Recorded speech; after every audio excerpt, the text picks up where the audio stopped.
नमस्कार, आप देख रहे हैं सन भारती न्यूज़ और सन भारती न्यूज़ की टीम इस वक्त आपको डुमरांव नगर परिषद से हर अपडेट प्रत्येक जनता तक पहुंचा रही है। इस वक्त हम आपको बता दें कि नगर निकाय के चुनाव को लेकर हम यहां पे आम जनता की समस्याओं को उठा रहे हैं, क्योंकि पूर्व में जो भी जनप्रतिनिधि रहे हैं उनका कार्यकाल समाप्त हो चुका है, जिसकी वजह से पूर्व प्रतिनिधि या फिर वर्तमान में जो भी प्रत्याशी है वो सभी लोग जनता की अदालत में खड़े हैं। अब जनता निर्णय लेगी कि अपना बहुमत किसे देती है और आने वाला 5 साल किस कैंडिडेट के हाथ में सौंपती है। लेकिन इस वक्त अगर हम बात करें इस चुनाव को लेकर, तो प्रत्याशी बहुत सारे हैं, लेकिन उनमें से कुछ चर्चित चेहरे हैं, कुछ युवा चेहरे हैं जो लगातार क्षेत्र में जनता के बीच रहे हैं, जो एक समाजसेवी के तौर पे जनता के लिए कार्य किए हैं, उनसे मिल रहा है और ये जानने का प्रयास करें कि इस बार चुनाव लड़ने का कारण क्या हुआ। तो इसी क्रम में हमारी मुलाकात वार्ड पार्षद पद के प्रत्याशी अमित कुमार उर्फ बबलू जी के नाम से ये जाने जाते हैं। हालांकि इनके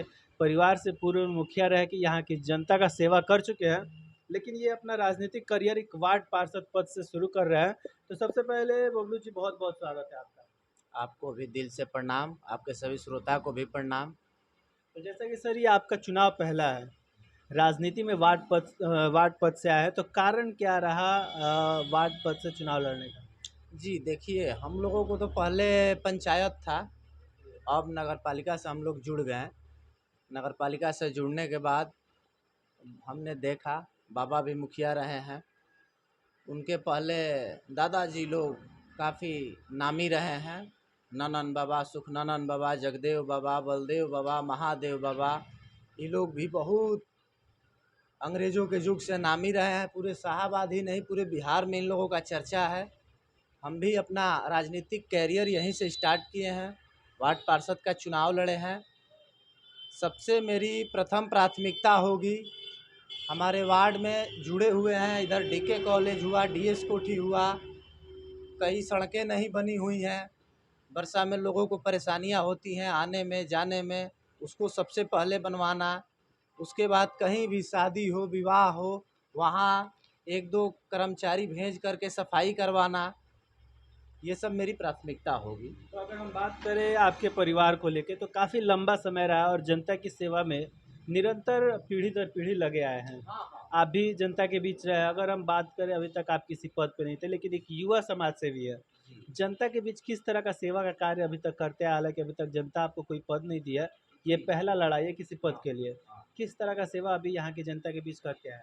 देखिए, हम जनता के दुख में, सुख में सब लोगों के शामिल होते हैं और यही मेरा लक्ष्य है।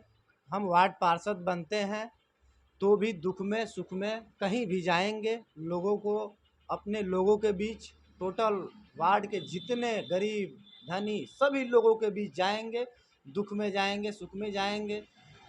कहीं कोई कठिनाई होगी वहाँ तुरंत चढ़ बढ़ करके हिस्सा लेने का हम काम करेंगे, ये मेरी प्राथमिकता इस है। वक्त अगर हम बात करें इस चुनाव को लेके, तो कहीं ना कहीं इसमें प्रत्याशी बहुत सारे आ गए हैं।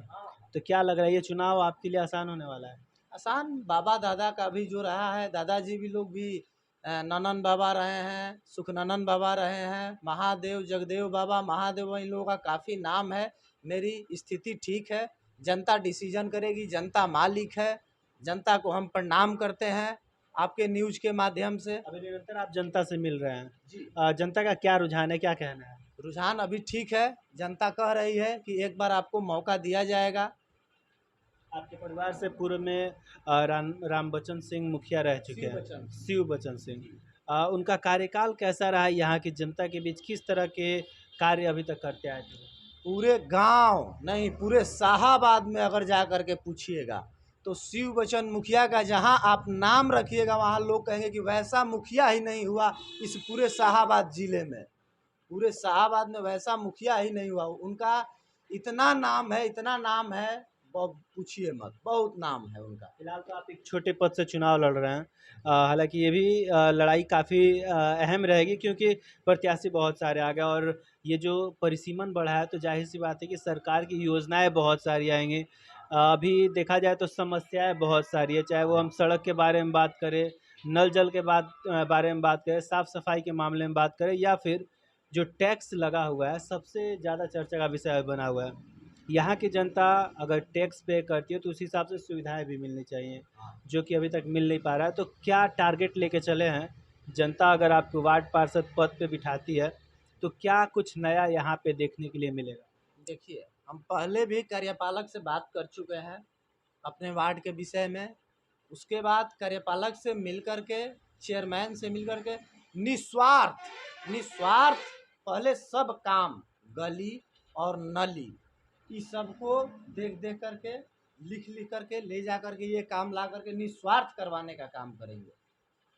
इसमें हमको जनता का सेवा करना है। जनता हमको इसलिए चुन रही है कि हम मुझे सेवा करने का एक बार मौका मिले। लेकिन जनता की मानसिकता को लेकर हम बात करें तो उनका मानना है कि खैर बहुत सारे जनता से हमने ही बात किया।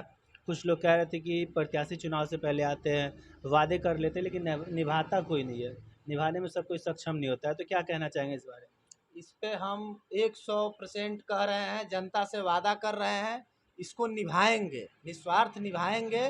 और हम अपने 11 नंबर वार्ड की सभी जनता को, माता बहन, चाचा चाची, भैया भाभी, बाबा दादी, सबको चरण छूकर प्रणाम कर रहे हैं आपके न्यूज़ के माध्यम से, कि जो वादा करेंगे वो हम निभाएंगे। तो सर आपका चुनाव चिन्ह क्या मिला और अपील क्या है? जी, कलम दवात 1 नंबर पे, शिक्षा एक का प्रतीक भी है। 1 नंबर पे कलम दवात शिक्षा का प्रतीक भी है, और 1 नंबर पे मिला भी है। और जनता कह भी रही है कि आपको 1 नंबर पे हम लोग रखेंगे भी। जनता मूवमेंट बना ली है कि 1 नंबर पे हमको रखना है। विपक्ष में ऐसे भी लोग होंगे जो जातीय समीकरण में चुनाव को ले, जनता के माइंड को वॉश करे, चाहे वो धन बल से या फिर जातीय समीकरण लगा के। देखा जाता है ये घर का चुनाव होना नहीं चाहिए। तो जनता के लिए क्या मैसेज रहेगा?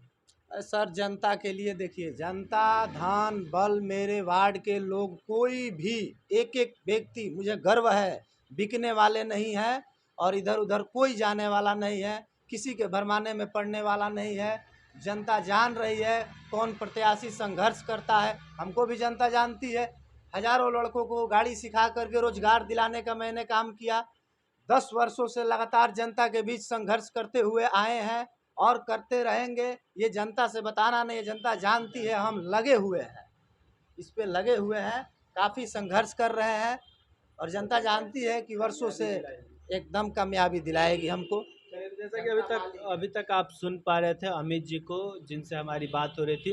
हालांकि इनके परिवार से निरंतर यहाँ की जनता का सेवा करते आए हैं और मानना ये है कि हम भी एक समाज सेवी के तौर पे जनता के बीच रहे और उम्मीद नहीं, पूरा विश्वास है कि जनता हमें आने वाले चुनाव में मौका देगी और मौका मिलने के बाद हम जनता के विश्वास पे खरा उतरेंगे। हालांकि बहुत से लोग वादा करते हैं लेकिन निभाने में कोई सक्षम नहीं होता है, लेकिन जनता इनके पिछले कार्यकाल को देखें, अभी तक किसी पद पे नहीं थे लेकिन निरंतर जनता के हक के लिए लड़ाई लड़े हैं, एक समाज सेवी के तौर पे काम किए हैं। अब ये जनता निर्णय लेगी कि अपना बहुमत कैसे कैंडिडेट के हाथ में देती है। तब तक के लिए हमारे साथ बने रहें। धन्यवाद।